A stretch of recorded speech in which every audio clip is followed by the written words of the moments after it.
तो आइए student start करते हैं अपनी आज की क्लास, जिसमें हम आगे बढ़ाएंगे मैथ्स का topic trigonometry. So students, trigonometry में आज की क्लास में हम करने वाले हैं सम कॉम्प्लीमेंट्री एंगल्स के ऊपर practice questions. Students, complementary angles का इंट्रोडक्शन और उस पे बेसिक क्वेश्चन मैंने पिछले पार्ट में आपको करा दिए थे। आई होप आपने वो पार्ट अच्छे से देख लिया होगा। सो इस पार्ट में मैं कुछ प्रैक्टिस क्वेश्चंस लेके आया हूं, जिसके बारे में जब हम कर लेंगे तो आपका कॉन्सेप्ट अच्छे से क्लियर हो जाएगा। और ये आखिरी पार्ट है कॉम्प्लीमेंट्री एंगल्स का, क्योंकि इसके बाद ट्रिग्नोमेट्री का जो मेन पार्ट है जिसमें हम आइडेंटिटीज करने वाले हैं वो स्टार्ट होगा। तो आइए स्टूडेंट शुरू करते हैं। तो सबसे पहले हम देखते हैं कि किस तरह के क्वेश्चन करने वाले हैं हम। देखिए, पिछली बार भी बिल्कुल ऐसे ही क्वेश्चन थे, लेकिन उसमें बस क्वेश्चन का एक छोटा सा पार्ट दिया हुआ था जिसको हमने सॉल्व करना सीख लिया था। इसको भी बिल्कुल वैसे ही करना है, कनेक्शंस ढूंढने हैं एंगल्स के बीच में, कॉम्प्लीमेंट्री एंगल्स के बीच में, जो कि हमको याद है। हमको ज्यादा फॉर्मूले लिखने की जरूरत नहीं है कहीं पे। अब देखिए कैसे करेंगे। यहां क्वेश्चन क्या बोल रहा है, 2 cos 67 degree upon sine 23 degree minus tan 40 upon cot 50 minus cos 0 degree. So students, सबसे पहले तो हम लोग याद करने की कोशिश करेंगे तो कि कनेक्शन किस किस के बीच में था। एक बार जल्दी से याद कर लेते हैं। देखिए, tan की बात की जाए तो tan तो cot के साथ ही था, ठीक है, tan और cot का कनेक्शन था। लेकिन साइन जो था वो sec के साथ नॉर्मली होता था, लेकिन इसमें उसने क्या किया, उसने कहा कि मैं cos के साथ रहूंगा इस बार, और जो बाकी बचे दोनों वो साथ में रहेंगे। जैसे कि जो sec बचा हुआ है वो cosec के साथ रहता था। मतलब ये जो 6 की 6 ट्रिग्नोमेट्रिक रेशियोज हैं, ये एक दूसरे की कॉम्प्लीमेंट्री बोली जाती है। दोनों को प्लस कर दोगे तो 90 डिग्री आता है। चलो अब हम शुरू करते हैं स्टूडेंट्स। यहां पर देखिए वैल्यूज पुट करेंगे और कॉस को मैं चेंज करके क्या लिखूंगा, साइन 90 माइनस 67 लिख सकता हूं उसको, 90 माइनस 67 अपॉन साइन 23, तो पहले से ही है। इन दोनों में से किसी एक की वैल्यू ही चेंज होती है। माइनस tan और cot एक दूसरे के उल्टे हैं, तो मैं यहां पे लिख दूंगा cot ब्रैकेट में 90 minus 40 degree upon cot 50 degree minus cos 0 degree.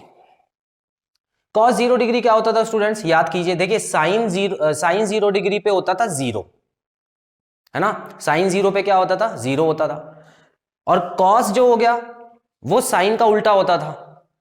कहने का मतलब देखो, साइन 0 डिग्री और 90 डिग्री कुछ यहां पे ऐसे लिखा होता था। तो साइन जो था वो 0 डिग्री पे 0 होता था, 90 डिग्री पे 1 पहुंच जाता था। इसके बीच में जो वैल्यूज होती थी वो 0 से लेके 1 की वैल्यूज होती थी। अगर कॉस इसका उल्टा हो जाए तो कॉस 0 डिग्री में 1 हो जाएगा और 90 डिग्री में 0 हो जाएगा, ठीक है। तो यहां पर आपको जो कॉस 0 डिग्री की वैल्यू है ना, वो उठा के लिख देनी है, वैल्यू पुट कर दो सीधा, और कुछ नहीं करना आपको। आगे बढ़ेंगे।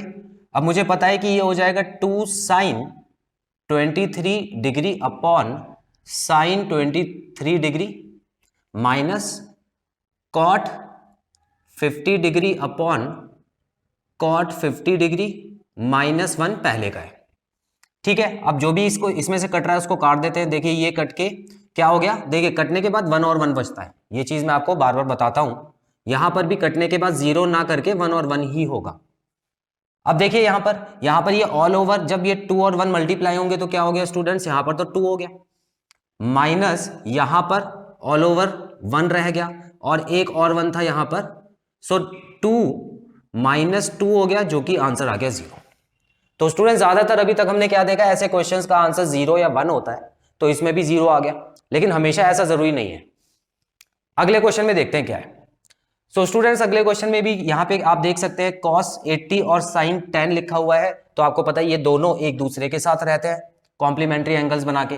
तो मैं यहाँ पे लिख सकता हूँ sin 90 माइनस 10, सॉरी 90 माइनस 80 लिखना, जो ऊपर वैल्यू होती है ना वही लिखनी होती है, इसमें कंफ्यूज मत होना।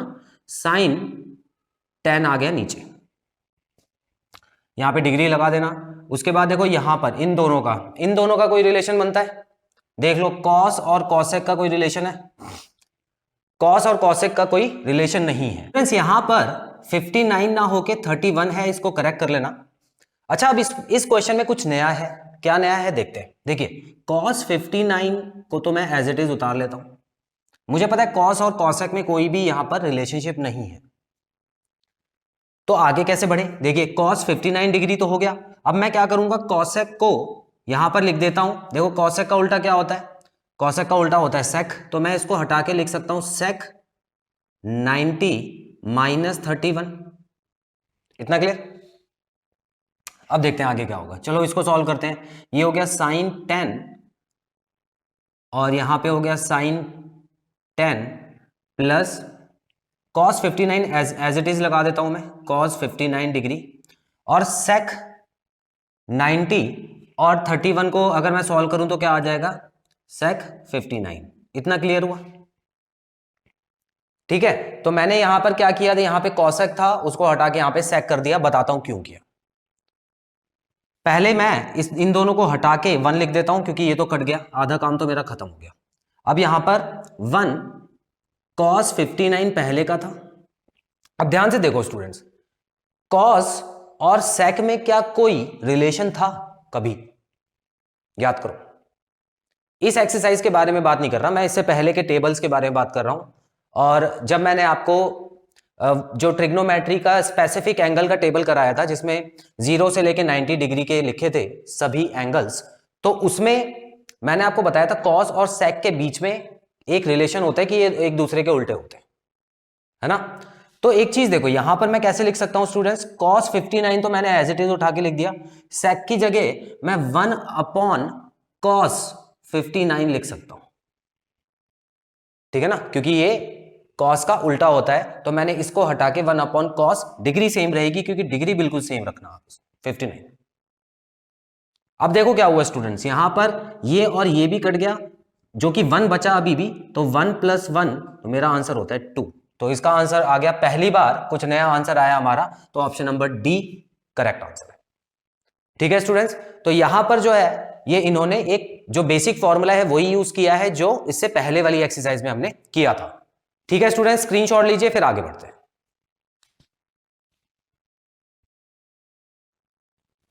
तो आइए स्टूडेंट्स अगले 2 क्वेश्चन की तरफ बढ़ते हैं। लिखा है cot 54 upon tan 36 plus tan 20 upon cot 70 minus 2। तो यहां पर भी आप देख सकते हैं cot और tan में डायरेक्ट रिलेशन बनता है, यहां पे sec और cosec साथ में आ जाएंगे।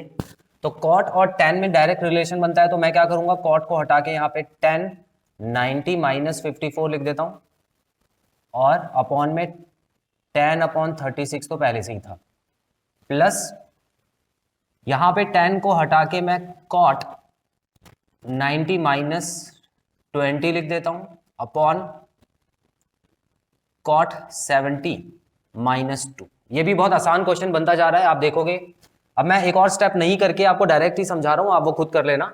आप देख सकते हो यहाँ पे tan 90 माइनस 54 क्या हो जाएगा, 36 हो जाएगा, तो ये कट के ऑल ओवर 1 आ जाएगा यहाँ पे, फिर प्लस का निशान लगेगा। यहाँ पर भी cot 70 और cot 70 कट जाएगा, यहाँ पर भी 1 आ गया और माइनस 2, तो इसका आंसर हो गया स्टूडेंट्स 0। तो ऑप्शन नंबर बी हमारा आंसर है। अगला देखेंगे cot 12 और cot 38 यहाँ लिखा हुआ है, उसके बाद cot 52 और cot 60 और cot 78 लिखा हुआ है। अच्छा ठीक है, तो इसको कैसे करें, देखिए स्टूडेंट्स यहां पर आपको पहले तो डिग्रीज के पेयर बनाने होंगे। पेयर मतलब अगर मान लो आगे पीछे लिखा हुआ है तो कोशिश करके ऐसे 2 नंबर्स को साथ में लिखो जिनका सम 90 होता है, ठीक है, क्योंकि कॉम्प्लीमेंट्री का आपको समझ आ जाएगा, कॉम्प्लीमेंट्री का है। सो मैंने क्या किया, मुझे ये पता है कि cot 12 और cot 78 जो होता है ना वो इन दोनों को मिला के 90 होता है, तो इन दोनों को पहले मैं साथ में रख देता हूं, अरेंज कर लेता हूं। तो यहां पे हो गया cot 78 डिग्री, उसके अलावा मुझे पता है cot 38 और 52, तो चलो साथ में ही है, इसमें तो एक और बार लिख देता हूं मैं, cot 38 डिग्री, cot 52 डिग्री और लास्ट में बचा cot 60 डिग्री, जिसके साथ कोई ना भी हो तो भी चलेगा। क्यों स्टूडेंट्स, क्योंकि हमको पता है कि cot 60 की वैल्यू हम उस चार्ट में से निकाल सकते हैं सम स्पेसिफिक एंगल से, है ना। ठीक है, चलो अब मैं क्या करने वाला हूं स्टूडेंट, cot 12 तो मैंने एज इट इज लिख दिया।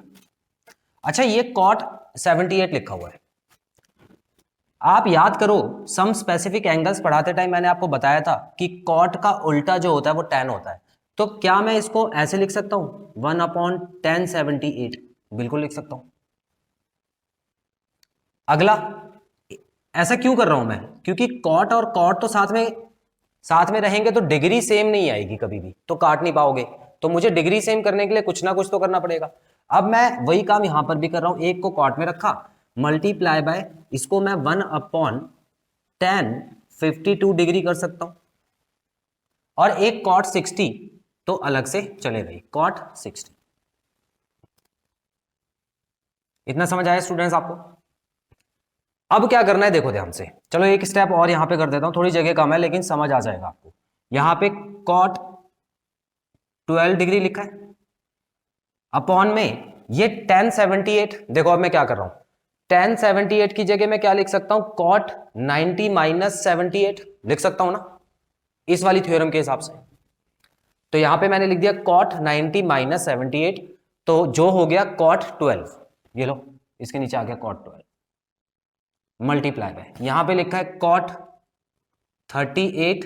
बिल्कुल उसी तरह स्टूडेंट्स यहां पे क्या आ जाएगा, यहां पे आ जाएगा कॉट 90 माइनस 52 जो कि होता है कॉट 38। बिल्कुल सेम चीज यहां पर आ गई। कॉट 60 की वैल्यू चलो अब हम पुट कर देते हैं, कॉट 60 की वैल्यू पुट करने का टाइम आ गया।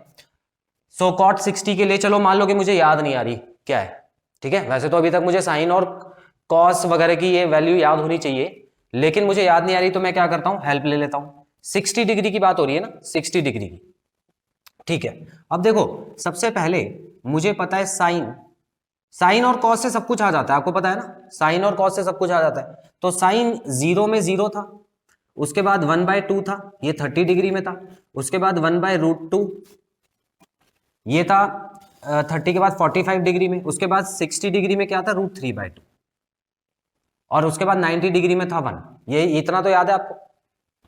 कॉस क्या था, इसका उल्टा था, √3/2, 1/√2, 1/2 और यहां पे 0 आ गया। चाहिए क्या मुझे, मुझे चाहिए कॉट। अब एक चीज बताओ स्टूडेंट्स, साइन अपॉन कॉस क्या होता था, साइन अपॉन कॉस मैंने आपको बताया था, tan जब निकालते थे तो साइन अपॉन कॉस करके निकालते थे, है ना, tan की वैल्यू ऐसी आती थी। तो tan तो इन दोनों को डिवाइड करने से आ जाएगा, और कॉट कैसे आएगा, कॉट आएगा tan का उल्टा, मतलब जो इसकी वैल्यू आएगी उसका उल्टा कर दोगे तो कॉट आ जाएगा। करना कुछ नहीं है, अब देखो ध्यान से, मुझे 60 डिग्री वाला चाहिए, तो 60 डिग्री वाला मतलब मैं ये 2 नंबर देखूंगा बस, ठीक है ना। तो देखो कैसे करना है, tan की वैल्यू होती थी साइन अपॉन कॉस, तो कॉट की वैल्यू हो जाएगी कॉस अपॉन साइन, तो कॉस की वैल्यू मैं ऊपर लिख दूंगा, अपॉन साइन की वैल्यू नीचे लिख दूंगा, ठीक है ना। तो कॉस, ये कॉस की जो वैल्यू थी वो ऊपर लिख दी मैंने, साइन की वैल्यू लिख दी नीचे। अब इसको मैं जब डिवाइड करूंगा तो क्या आ जाएगा स्टूडेंट्स, 1/2 मल्टीप्लाई बाय 2/√3, तो ये 2 से 2 गया, 1/√3 जो है वो यहां पर आ गया 1/√3, ठीक है। अगर आपको याद नहीं होता है तो आप इस तरह से याद कर सकते हैं, लेकिन अगर चार्ट आपको याद है अच्छे से तब तो आप डायरेक्ट ही लिख दोगे ना, ठीक है, इसमें ज्यादा टाइम नहीं लगा। देखो यहां पर भी आपको पूरा बनाने की जरूरत नहीं है, बस ये वाला 2 वैल्यू पता होती तो कर लेते आप, है ना, ठीक है। तो 60 डिग्री में ये 2 वैल्यू पता होनी चाहिए, अगर 30 का पूछते तो ये 2 वैल्यू आपको पता होती तो आप कर लेते। तो कैसे भी हो सकता है, चलिए आगे बढ़ते हैं। अब इसको मैं काट देता हूं, ये बचा 1, मल्टीप्लाई में एक और 1 बचा, तो ये मल्टीप्लाई में है इस बार, तो ऐड तो होगा नहीं, तो ये मल्टीप्लाई हो गया, तो हमारा जो आंसर आ गया वो आ गया 1/√3, 1/√3 आंसर आ गया, जो कि option number C. Clear students? तो इस तरह से आपको करना है। अब देखिए ऐसे क्वेश्चंस आ रहे हैं जिसमें सिर्फ इन वाले फॉर्मूलेज का काम नहीं है, पिछले वाले फॉर्मूलेज भी इसमें यूज हो रहे हैं, तो बड़े ध्यान से करना है इसको, स्क्रीनशॉट लेंगे फिर आगे बढ़ते हैं।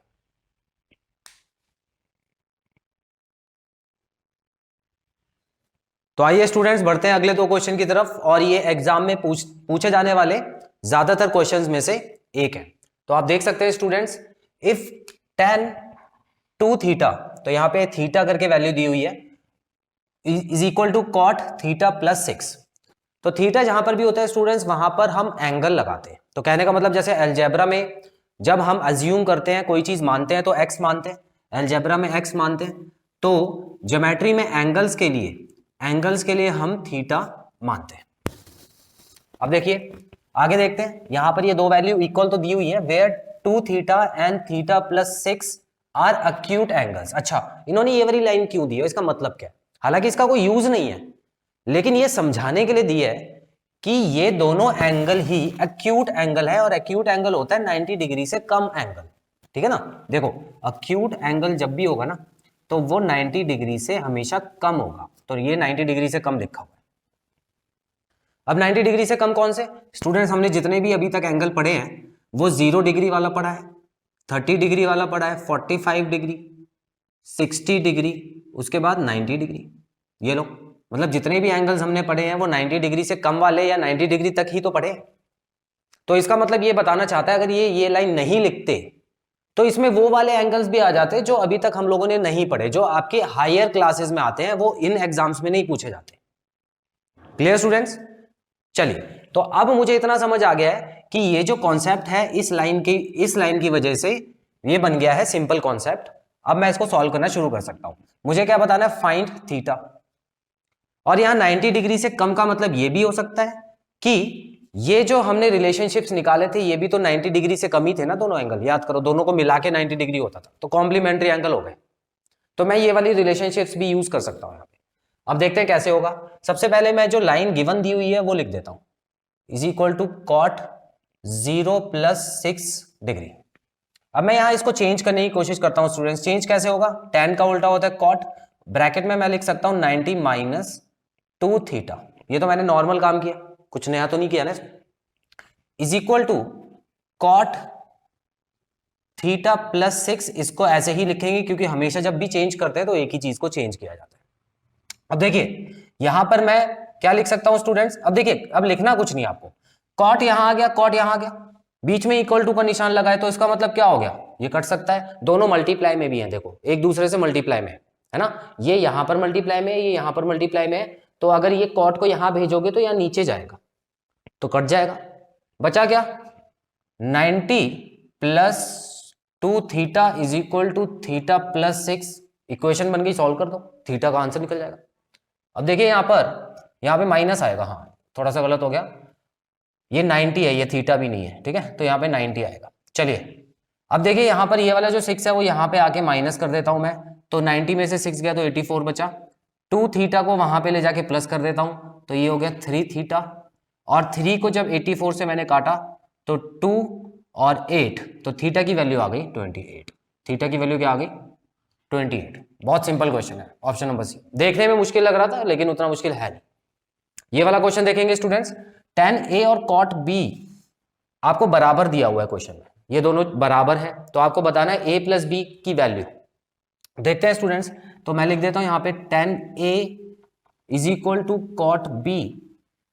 tan की जगह मैं हटा के cot 90 - A लिख सकता हूं, equal to cot B as it is उतार देते हैं, ठीक है। cot से cot काट दिया मैंने, बचा क्या 90 - A is equal to B बचा। A को वहां भेज दो, प्लस में चला जाएगा, आपका आंसर आ जाएगा 90 is equal to B + A, यानी कि A + B एक ही चीज होती है, तो हमको इसी की वैल्यू निकालनी थी जो कि आ गई है 90 डिग्री। ऑप्शन नंबर कौन सा सही है, ऑप्शन नंबर A सही है। Clear students? स्क्रीनशॉट लेंगे फिर एक क्वेश्चन होमवर्क के लिए।